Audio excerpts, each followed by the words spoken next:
visit was intended to achieve many objectives.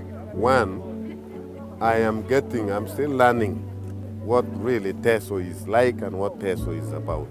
So this was another opportunity to get into the different parts of Teso. And that's why you see our activities were taken deep in villages, not just going to the sub-county or the county or district and you think everything is done. We want to know what is happening with our people, their lives, their economic welfare, and so that we can plan better for them. That one, I think, was achieved.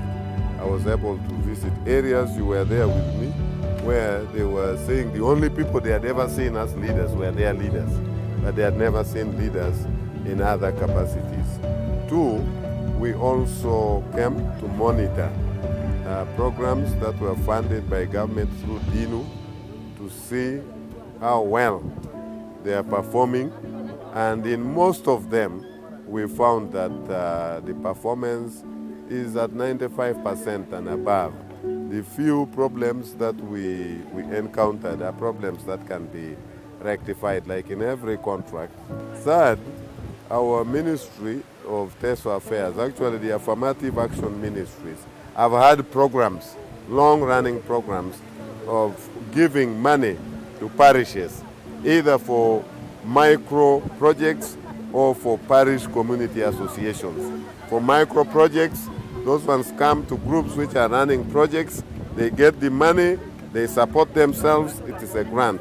Then for parish community associations, we give 30 million to a parish, and after a period of time, you pay it back. It is hoped that that money will grow. So this is actually the pioneer program to the parish development model. That is how the parish development model is supposed to work.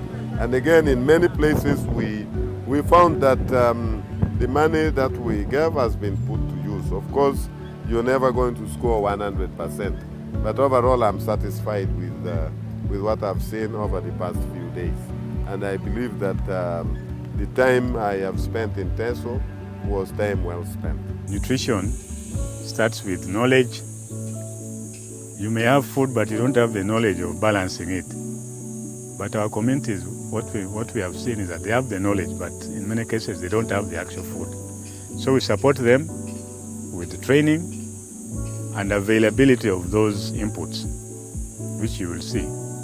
High-value nutritious crops, high-value nutritious chicken, broiler chicken, improved goats here and there. So we constitute nutrition in terms of availability of food. Our program has helped us improving the lives of the community by enabling them and teaching them to form up groups.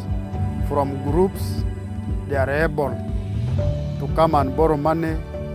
You go and buy soap, but you pay it back, or you pay your child's school fees. Or when you fall sick, you come and borrow money from a group. You go and seek for medication. I'm sure this is going to help improve somehow on what they are doing on ground, because some of them are farmers, others are trying with grazing these small animals, others have tried improved ones we saw in Ongongoja. And once they get these monies, then they will be able to go for better improved animals. We have benefited. One of them is we have had serious training from them on agronomic practices of 6 lead crops: soybean, cassava, sorghum, simsim, rice, and so many others actually, including vegetable crops.